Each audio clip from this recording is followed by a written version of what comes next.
So I'm taking a drop, and I've decided that I'll turn on my camera and basically recite everything, because I learn and remember and retain things better when I tell them, I teach it to somebody, or I discuss it with somebody, or my mother used to do this with her toys. She would put up her toys and she would teach them the things she was learning, especially in physics. I was like, let me give it a try with my camera.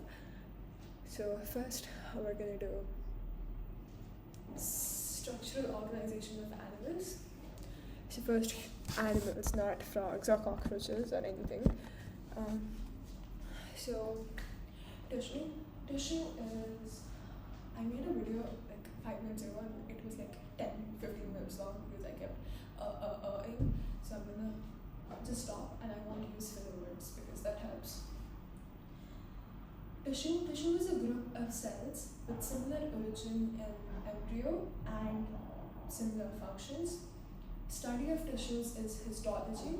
The term histology was first given by Muir, but the father of animal histology is Bichette. Bichette was also the first person to give the term tissue for animals, while N. Grew was the first person to give the term tissue for plants.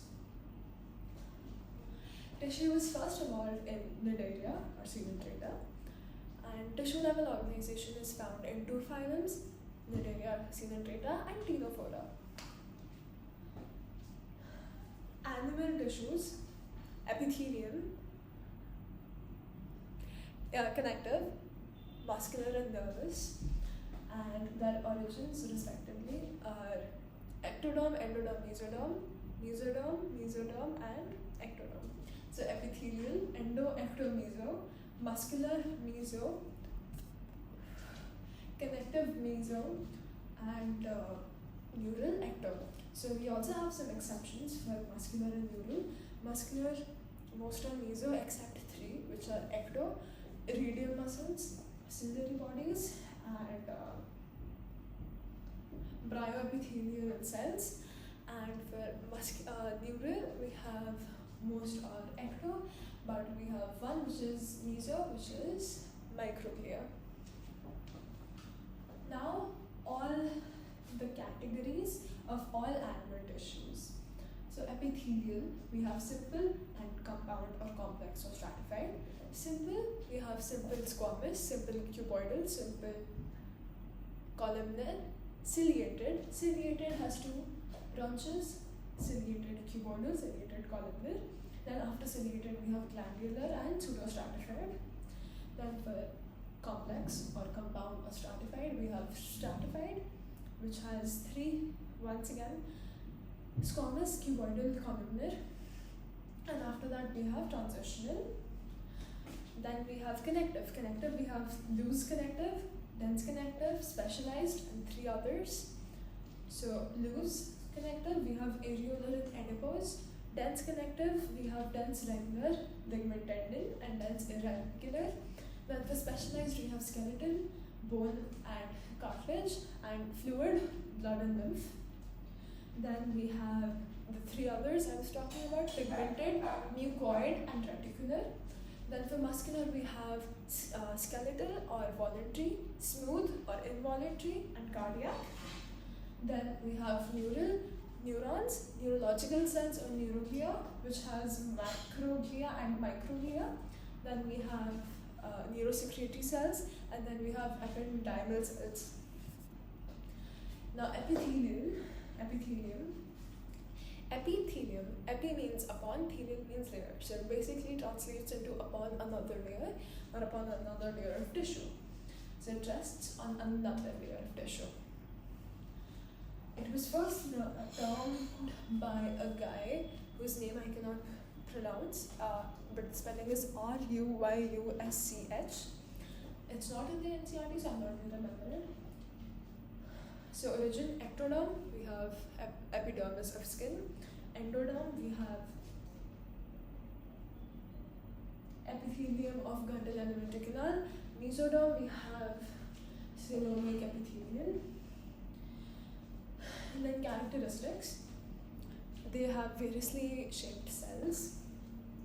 The cells have little intercellular spaces and intracellular matrix.